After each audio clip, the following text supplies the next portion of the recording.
Your kid just quit every activity this month. Karate, piano, Spanish, all of it. You think they're lazy. They're not. They're copying you. Today, I'll show you the 8 tiny parenting habits that accidentally teach your kids to quit and how to undo them fast. Number 1, swooping in the second they struggle. The "let me do it" parent. Your 4-year-old's building a block tower. It wobbles, it falls, and before gravity even finishes its sentence, you swoop in like a helicopter parent descending from the sky. "Here, let me help." Congrats. You just taught them that struggle means someone else takes over. Stanford research shows kids whose parents jump in too early develop learned helplessness up to 40% faster. Translation: you're not helping, you're uninstalling their confidence. Picture Timmy tying his shoes. He's been trying for 45 seconds. You can't bear the suffering. You dive in like the shoe-tying Avengers. "Let mommy do it." Timmy's brain files this under "when things get hard, adults fix it." Fast forward to algebra, one tricky question, and suddenly it's "Mom!" Here's a truth most parents hate. The tower needs to fall 17 times. That's how kids learn physics, patience, and the concept that failure isn't fatal, but your discomfort with their discomfort teaches them the opposite. That frustration equals danger. It's not. It's just frustration. There's a difference between a kid in trouble and a kid learning. So instead of rescuing, narrate. Wow, that's frustrating. What do you think might work instead? You're supporting without solving. Coaching instead of controlling. And that's how you build kids who don't fold at the first challenge, but push through it. Number 2, praising everything like they just cured cancer. "Amazing! You put your shoes on! You're incredible! You ate 1 carrot? Genius!" Congratulations again. Your kid now gets a standing ovation for basic human functioning. Your kid now expects applause for inhaling oxygen. Yale motivation research shows that constant hype creates praise-addicted kids. Tiny achievement junkies who can't self-evaluate and crumble the second validation dries up. Scene. Your kid draws a circle. It looks like a potato that's given up on life. You. "This is beautiful. You're an artist." Your kid's brain. "I am destined for greatness." Reality. "This circle is concussed." Then first grade happens. Teacher. "Try making it rounder." Your kid. "Identity.exe has stopped working." Because when you praise everything, they think they're Picasso. Until the world says, "Sweetie, you're actually 6. Here's the shift. Stop praising outcomes. Start praising effort. "You worked on that for 20 minutes. Beats, "You're a genius." One builds grit. The other builds fragile confidence held together with glitter glue. And if you think praise is the only way we quietly sabotage effort, wait until we hit the one where we literally fire reality as their teacher.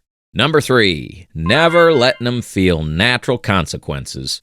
Forgot homework? You drive it to school. Lost their toy? You bought a replacement. Broke a friend's thing? You fix it before anybody notices. Your child now believes mistakes come with free customer service. Bank of Parent. Open 24/7. No fees. Unlimited bailouts. MIT's behavioral econ research shows kids shielded from natural consequences grow into adults who take 60% more reckless risks because they think the universe has an undo button. Example, your 8-year-old leaves their bike in the rain. It rusts. You. Buys a new bike instantly. Lessons learned. Maintenance is optional. Replacement is automatic. Fast forward 20 years. Mom, my car got repossessed, but that's unfair. I only missed 5 payments. Natural consequences are the cheapest teachers you'll ever meet. The bike that rusts teaches responsibility. The forgotten lunch teaches planning. The broken toy teaches careful handling. But you keep firing teachers before they can teach. Let the bike rust. Let them eat the gross school lunch. Let them have the awkward conversation with a friend. These aren't punishments. They're education, delivered by reality. And reality delivers the lesson straight to their ego.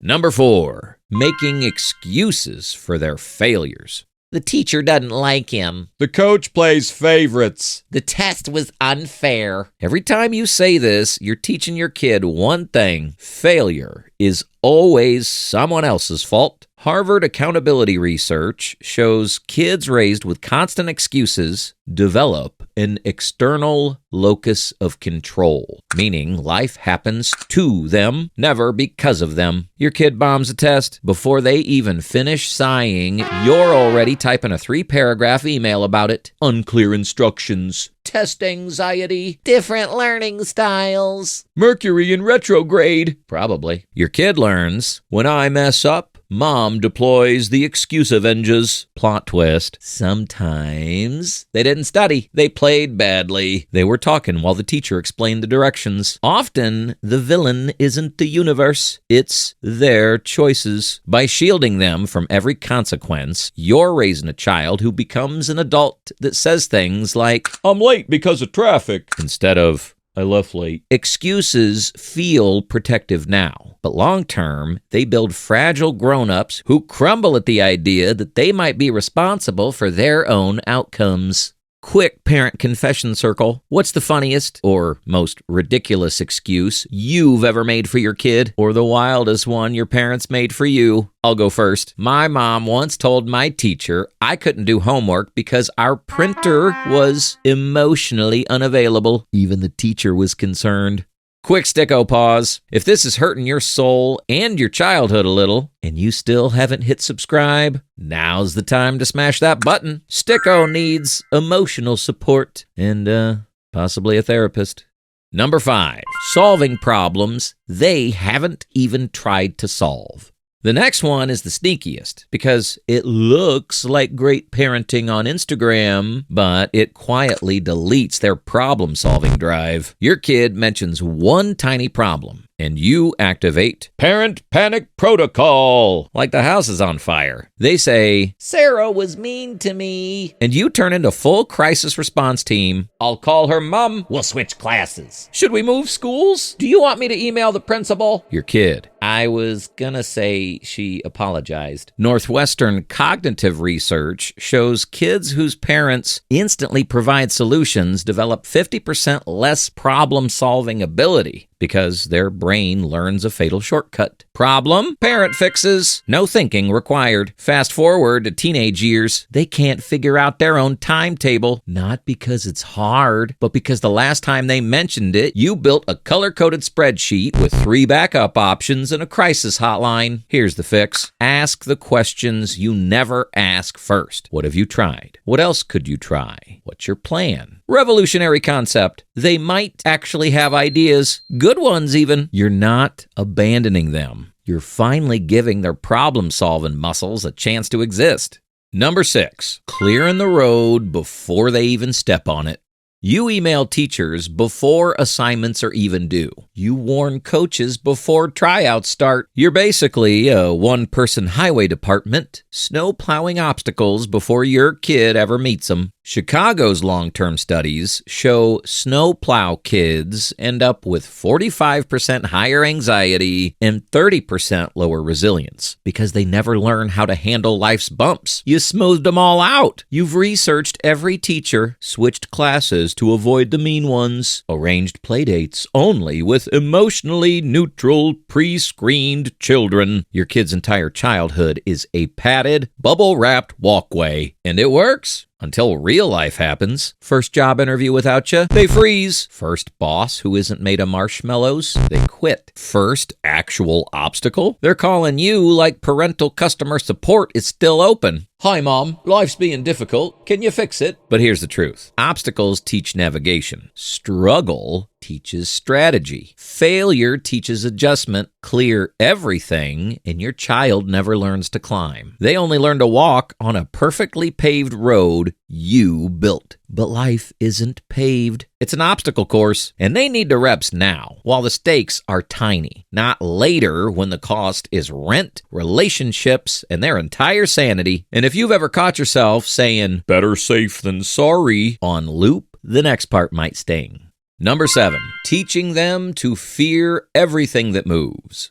Be careful is your catchphrase. That's dangerous is your motto. And Better safe than sorry. might as well be embroidered on your family flag. Yep, you're raising a child who thinks the world is basically a trap with a sky. Berkeley risk development research shows kids who don't take normal, age-appropriate risks are 3 times more likely to develop anxiety disorders. Sticko translation: avoiding all danger is dangerous. Your kid wants to climb a tree. You could fall. Also you, why don't you ever go outside? They want to go skateboarding. You, broken bones. Also you, why are you always on screens? You've accidentally created a paradox. The world is too scary to explore, but they also should explore it more. But also don't get hurt. But also stop being afraid. Kids learn what you model, not what you want. And you've modeled, the world is terrifying, avoid anything that requires courage, skill, or gravity. Then they become adults who won't apply for the promotion, ask someone out, start a business, try something new, or do anything with a chance of failure. They're safe. They're protected. They're stuck. But here's the truth. Calculated risks teach calculation. Scraped knees teach recovery. Small failures teach that failure isn't fatal. Because courage is just confidence that's had practice. But this next one, this is the one parents hate the most. Because it's the one we can't blame on anyone else. Number 8, modeling your own fear of failure. Kids don't listen, they imitate. And unfortunately, they imitate you. You're telling them, be brave, try new things, while living your life like a cautious IKEA manual. Stanford's observational learning research is brutal. Children copy what you do, not what you say, which is wildly inconvenient. You Never give up. also you quit yoga after one class because you couldn't touch your toes. You Mistakes help us learn. also you refuse to play board games because you might lose to a 7-year-old who cheats with eye contact. You try new things. Also you order the same meal at every restaurant because what if I don't like it? It's grilled chicken, Susan. You will survive. Your kid watches you avoiding challenges like they're booby traps. They see you quit when things get uncomfortable. They hear every excuse you make for yourself, even the ones whispered under your breath. Then you wonder why they won't audition for the play or try out for the team or attempt anything where failure is possible. They're not afraid of failing. They're afraid of becoming exactly like the adult who taught them fear by example. If you want your kid to take risks, try hard, and push through failure, you have to model it, even if you look ridiculous trying new things. Because courage isn't taught with speeches. It's taught with practice, and a parent brave enough to go first. Now, here's the twist. Everything you accidentally taught, you can unteach faster than you think, and the reset is way easier than you think. It starts with 3 tiny shifts. The reset. How to reverse all of this.